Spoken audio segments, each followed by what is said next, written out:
A Ukrainian MiG-29 struck a Russian concrete command post in Oleshki Kherson region with a precision-guided GBU-62 bomb. The crew of a MiG-29, with a precise drop of a GBU-62, eliminated a high-ranking enemy officer corps along with equipment at one of the enemy command posts near temporarily occupied Oleshki.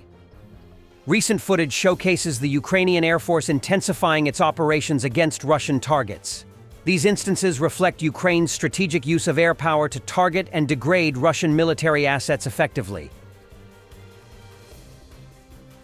Operators of the 413th Unmanned Systems Battalion RAID detected and destroyed a Russian heavy flamethrower system TOS-1A Solntsepiok.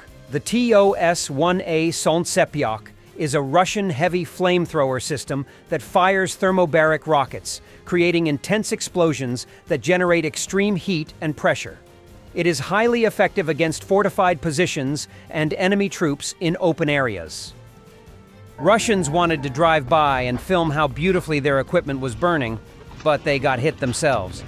These guys are complete idiot. There is no other explanation.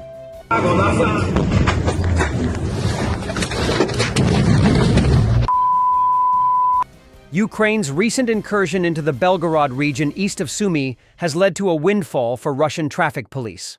Calling them werewolves in uniform, Russian war bloggers accuse them of systematically robbing Russian troops responding to the Ukrainian offensive. Russia's police, military and civilian, are notoriously corrupt, and particularly in the case of the military police, have an odious reputation for robbing and even kidnapping military drivers in order to extort money from them. Now it seems that the Belgorod traffic police are getting in on the act. Russian war bloggers are responding with sarcasm and complaints. The management says he would like to thank the decent employees of the State Automobile Inspectorate in the Belgorod region and wish them to oust the werewolves in uniform who have become accustomed to collecting money for non-registration of vehicles, lack of insurance, or tinting of vehicles. Another responds, I wish all traffic police officers of the Belgorod region health, long life, and total mobilization to the front. Condottiero adds, by the way, yes, we understand that after the latest purges in the Belgorod region State Automobile Inspectorate, the service is not a piece of cake. But guys, don't go overboard with your striped stick there either. There is only one front for everyone now. There is no need to arrange a second one inside Russia for us. I ask you as if you were family.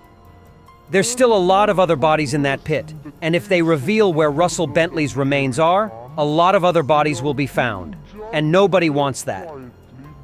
Russian ZD propagandist Tatiana Montian has admitted that the Russian army commits atrocities in Donetsk. Local residents are kidnapped and killed en masse, and their bodies are dumped in mine pits so that they will never be found. According to her, this situation came to light after the Russian military kidnapped and killed American Russell Bentley, Texas, last year, who came to Donbass in 2014 to fight for Russian peace. His corpse was dumped in a mine pit where many other bodies of similarly kidnapped and murdered residents of Donetsk had been dumped before. There is no progress in the case of the murdered American. They are being judged there quietly, but they did not reveal where the body is. And according to rumors in Donetsk, they did not reveal it because there are still many different bodies in Tomshov. And if they disclose where they put Bentley's remains, it is said there are many other corpses there. And no one needs that. So the case was classified.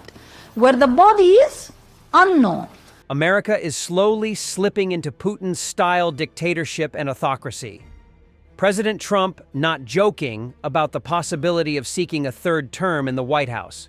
Report NBC News. There are methods for doing so. President Donald Trump said in a Sunday morning phone call that he was not joking about a third term, adding that it is far too early to think about it. Greenland's new Prime Minister Jens Frederik Nielsen has said that the U.S. will not get Greenland. President Trump says the U.S. is getting Greenland. Let me be clear. The U.S. is not getting it.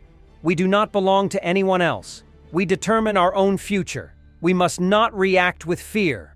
We must react with calm, dignity, and unity.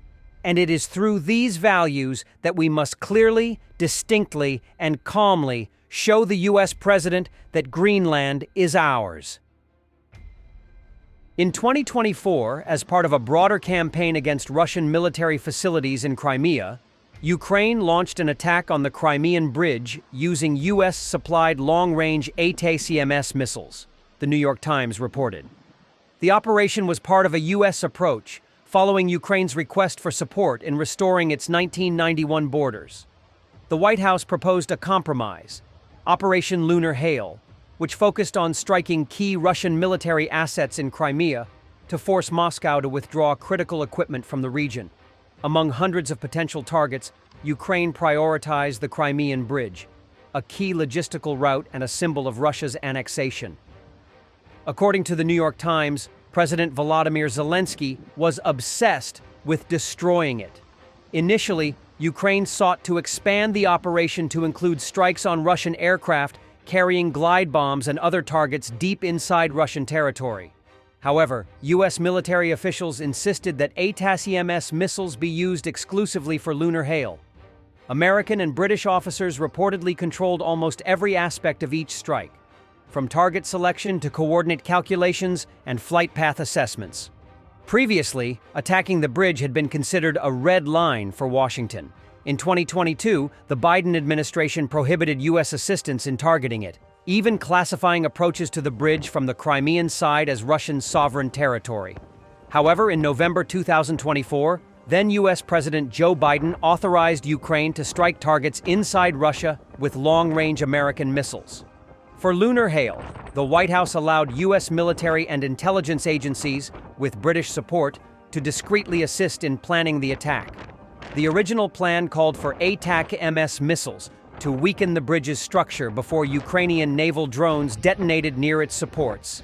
However, due to increased Russian defenses in the Black Sea, Ukraine revised its approach, opting to use ATACMS exclusively. American generals were skeptical of the plan and urged Kyiv to wait for a coordinated strike. Despite these concerns, Ukraine proceeded with the attack in mid-August 2024. According to the report, the strike left several potholes on the bridge, which were quickly repaired. Despite the limited impact on the bridge, lunar hail was largely deemed a success. Due to Ukraine's efforts, the campaign forced Russia to relocate or destroy key military assets, including warships, aircraft, air defense systems, command posts, and weapons depots, significantly weakening Russian forces in Crimea.